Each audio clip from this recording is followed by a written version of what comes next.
సంవత్సరాల తరబడి government job కోసం వేచి చూస్తున్నారా? కేవలం 8 నెలల్లో మీ కల నెరవేర్చుకోండి. వెంటనే కింది నెంబర్స్‌కి కాల్ చేయండి. పాకిస్తాన్లో తిరుగుబాటు. పాకిస్తాన్ ప్రజలే పాకిస్తాన్ పైన యుద్ధం చేయబోతున్నారా? ఒకవైపు బలూచిస్తాన్, మరొక వైపు సింధు రాష్ట్రంలో ప్రజలు ఒక్కసారిగా ఆందోళనకు దిగుతున్నారు. దీంతో పాకిస్తాన్ పైన భారత్ యుద్ధం చేయాల్సిన పని లేదు, పాకిస్తాన్ ప్రజలే పాకిస్తాన్ పైన యుద్ధం చేసే పరిస్థితి వచ్చినట్టుగా ప్రస్తుతం అక్కడ వార్తలు మనకు కనిపిస్తున్నాయి. సింధు నదీ జలాలు ఆపినటువంటి తర్వాత సింధు రాష్ట్రంలో ఉన్నటువంటి ప్రజలు ఒక్కసారిగా ఆగ్రహావేశాలతో రగిలిపోతున్నారు. ఇప్పటికే పూర్తి ద్రవ్యోల్బణంతో, ఆర్థిక అసమానతలతో పాక్ కొట్టుమిట్టాడుతున్నటువంటి సందర్భంలో అక్కడి ప్రజలు తీవ్ర ఆగ్రహానికి గురవుతున్నారు. పాకిస్తాన్ ప్రభుత్వం తీసుకుంటున్నటువంటి నిర్ణయాలు, పాకిస్తాన్ ప్రభుత్వం నేతలు చేస్తున్నటువంటి కామెంట్స్, వాళ్ళు చేస్తున్నటువంటి ఎత్తులు, భారత్ పైన యుద్ధం చేస్తామంటూ చేస్తున్న కామెంట్స్తో ఒక్కసారిగా ఆందోళనకు దిగుతున్నారు. మా నీరు మాకు కావాలంటూ నినదిస్తున్నారు. పాకిస్తాన్ నేతలు ఈ సందర్భంగా తమని కాపాడాలంటూ కూడా, ఈ పరిస్థితులకు కారణం మీరే అంటూ కూడా అక్కడ విపరీతమైన నిరసనలు దిగుతున్నారు. గతంలో శ్రీలంకలో అక్కడున్నటువంటి అధ్యక్షుడి భవనాన్ని ముట్టడించి అక్కడ ఖాళీ చేపించినటువంటి దృశ్యాలు ఇక్కడ పాకిస్తాన్లో కూడా రాబోతున్నాయా అనేటువంటి విధంగా అక్కడ నిరసనకారులు రోడ్లెక్కారు. పూర్తిగా ఈ యొక్క నిరసనకారుల యొక్క మీటింగ్స్, ర్యాలీలు, ధర్నాలతో పాకిస్తాన్ అట్టుడుకుతుంది. దీంతో పాకిస్తాన్ ప్రధాని తల నెత్తిలి పట్టుకుంటున్నట్టుగా కనపడుతుంది. ఒక భారత్తో యుద్ధ గంటికలు మోగుతున్నటువంటి సందర్భంలో, ఆభయంతో వణుకుతున్నటువంటి సందర్భంలో సొంత దేశ ప్రజలే తిరుగుబాటుకు ఇప్పుడు పూనుకోవడంతో ఏం చేయాలో అర్థం కాని పరిస్థితి నెలకొన్నట్టుగా తెలుస్తుంది. దీనికి సంబంధించిన పూర్తి వివరాలు తెలుసుకుందాం. మా ప్రతినిధి ప్రేమ్ లైవ్లో ఉన్నారు. ప్రేమ్, ప్రస్తుతం పాకిస్తాన్లో సింధు రాష్ట్రంలో ముఖ్యంగా తీవ్ర ఆగ్రహ జ్వాలలు వ్యక్తమవుతున్నట్టు తెలుస్తుంది పాకిస్తాన్ ప్రభుత్వం పైన, అక్కడ ఉన్నటువంటి నేతల పైన. అప్డేట్స్ ఏంటి, ఏం జరుగుతుంది అక్కడ? సాయి, ఇప్పుడు ప్రస్తుతం పాకిస్తాన్ లో ఆర్థిక సంక్షోభం మామూలుగా లేదు. ప్రస్తుతం అయితే చాలా దయనీయమైన పరిస్థితిలో పాకిస్తాన్ ఉంది. మరోవైపు ముఖ్యంగా మౌలిక వస్తువులు కూడా లేని పరిస్థితి. ఎందుకంటే ఇప్పుడు ప్రస్తుతం ఆ దేశంలో తాగునీటి కటకట ఏ లెవెల్లో ఉందంటే ఇప్పుడు ఆ దేశ ప్రజలే ప్రభుత్వం పైన యుద్ధం ప్రకటించే అవకాశాలు ఉన్నట్లుగా కనిపిస్తుంది. ఎందుకంటే కనీసం ప్రజలకు తాగునీరు అందించలేని ప్రభుత్వం పక్క దేశాల పైన యుద్ధాలకు పోవటాన్ని ఆ ప్రజలే ఖండిస్తున్న పరిస్థితి. ఓవైపు భారత్ పైన పాకిస్తాన్ కి సంబంధించిన ఉగ్రవాదులు దాడి చేసిన నేపథ్యంలో ఓవైపు భారత్ ఏమో ప్రతీకారం తీర్చుకునేందుకు సిద్ధంగా ఉంది.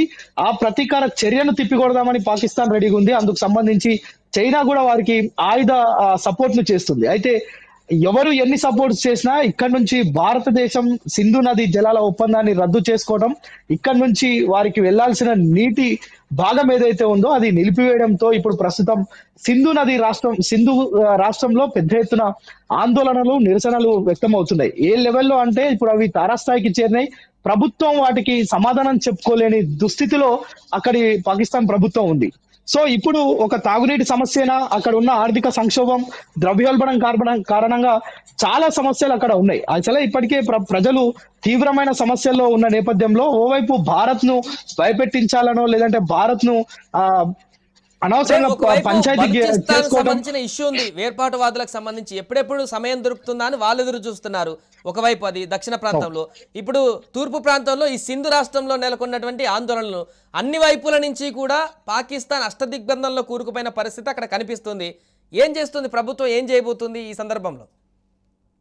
ఇప్పుడు ప్రభుత్వం ఒక నిస్సహాయ స్థితిలో ఉందనే చెప్పుకోవాలి. ఎందుకంటే ఖచ్చితంగా సింధు నదికి నీరు రావాలంటే భారత్ సంబంధించిన ఇక్కడున్న అగ్రిమెంట్స్ ఏవైతే ఉన్నాయో అవి సఫలం కావాల్సిన అవసరం ఉంది. వారికి నీరు కావాలన్నా లేదంటే ఇంకా కొన్ని మౌలిక వస్తువులు కావాలంటే భారత్ తో సత్సంబంధాలు ఉండాలి. మరోవైపు ఏదైతే ఈ యొక్క యుద్ధ మేఘాలు ఆవరించి ఉన్న నేపథ్యంలో చైనా పాక్ సపోర్ట్ చేస్తుంది అనే ఒక వార్త ఏదైతే బయటకు వచ్చిందో ఇంకా భారత్ చాలా ఖచ్చితంగా నిక్కచ్చిగా వ్యవహరిస్తున్న పరిస్థితి. ఇప్పటికే ఆ యొక్క ఏదైతే సరిహద్దు ప్రాంతాలు ఉంటాయో చైనా సపోర్ట్ చేయడం అనేది అక్కడ ప్రజలు యాక్సెప్ట్ చేయట్లేదు అనుకోవచ్చా? ఎందుకంటే చైనాకి పాకిస్తాన్ తాకట్టు పెట్టడమే అనుకోని భావిస్తున్నారు అక్కడ ప్రజలు.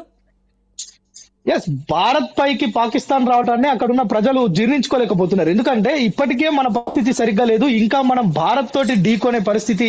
అక్కడున్న యుద్ధ ఏదైతే వారికి ఉన్న అణ్వాయుధాలు కావచ్చు, అక్కడున్న సైనికులు కావచ్చు, వారికి ఉన్న బలాబలాలను మనం ఒకసారి పరిశీలిస్తే మనకంటే చాలా లెస్ లో ఉన్నారు వాళ్ళు.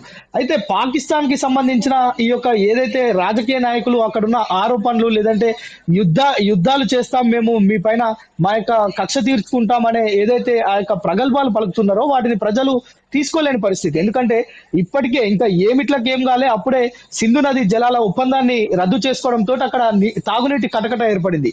ప్రధానంగా మానవునికి కావాల్సింది గాలి, నీరు. ఈ రెండిట్లో మనం ఇప్పుడు నీటిని నిలుపుదల చేయడంతో ప్రజలు పెద్ద ఎత్తున వారిపైన తిరుగుబాటు చేస్తున్నారు. మరోవైపు మనకు కలిసి వచ్చే అంశం ఏంటంటే ఇక్కడ బలూచిస్తాన్ కి సంబంధించిన అంశం.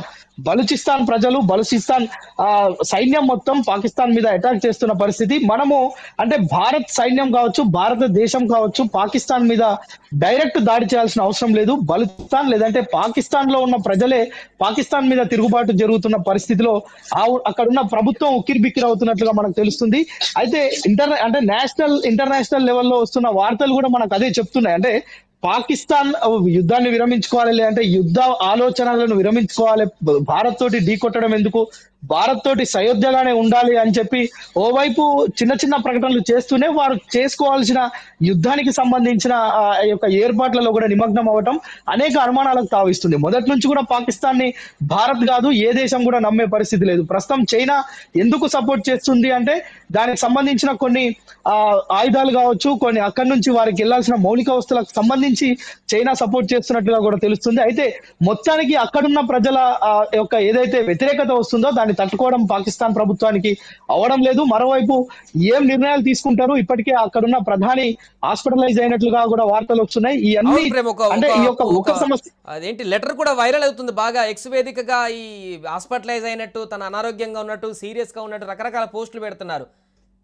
దీనికి సంబంధించి ఈ సమస్యల సుడివలయంలో మునిగిపోయిన ఆ యొక్క పాక్ ప్రధాని కావచ్చు, అక్కడున్న భారత్ ప్రభుత్వం యొక్క సంక్లిష్టమైన పరిస్థితుల్లో పడిందని చెప్పవచ్చు. ఈ నేపథ్యంలోనే ఆరోగ్య సమస్యలతో ఆ యొక్క పాక్ ప్రధాని హాస్పిటలైజ్ అయినట్లుగా కూడా మనకు వార్తలు అందుతున్నాయి. Sai right, thank you Prem. So మొత్తానికి ప్రస్తుతం పాకిస్తాన్ లో అల్లకల్లోలమైనటువంటి పరిస్థితులు ఏర్పడడంతో తెలుస్తుంది. ఒకవైపు బలూచిస్తాన్, మరొక వైపు సింధు రాష్ట్రంలో కూడా ప్రజలు తీవ్ర వ్యతిరేకతను వ్యక్తం చేస్తున్నారు. ప్రస్తుత పరిస్థితుల్లో సింధు నది జలాలు ఆగిపోయినటువంటి సందర్భంలో పాక్ ప్రభుత్వం తీసుకుంటున్నటువంటి చర్యలు, నిర్ణయాలతో పూర్తిగా తమకు భవిష్యత్తు లేకుండా పోతుందనేటువంటి ఒక నిరసన అయితే అక్కడ ప్రజలు వ్యక్తం చేస్తున్నట్టుగా తెలుస్తుంది. దీంతో ప్రభుత్వం పైన తీవ్ర తిరుగుబాటుకు అక్కడి ప్రజలు సిద్ధమవుతున్నారు. ఒక్కొక్క ప్రాంతాలలో ఈ నిరసన కార్యక్రమాలు విపరీతంగా పెరిగిపోతూ అటు పాకిస్తాన్లో ప్రజలే ఈరోజు యుద్ధం చేసేటువంటి పరిస్థితికి అక్కడ పరిస్థితులు ఏర్పడ్డాయనేటువంటి ఒక వార్త అయితే వైరల్ అవుతుంది. దీనికి సంబంధించి అక్కడి ప్రభుత్వం ఎలాంటి చర్యలు తీసుకుంటుంది, ఇలాంటి యుద్ధ పరిస్థితుల్లో స్వదేశంలోనే ఈ రకమైనటువంటి తిరుగుబాటు పాకిస్తాన్ని రాను రోజుల్లో ఏ రకమైనటువంటి దిశగా తీసుకువెళ్తుందనేది చూడాలి. సుమన్ టీవీలో మీ పర్సనల్ అండ్ బిజినెస్ ప్రమోషన్స్ కోసం కింది నెంబర్కి కాంటాక్ట్ చేయండి.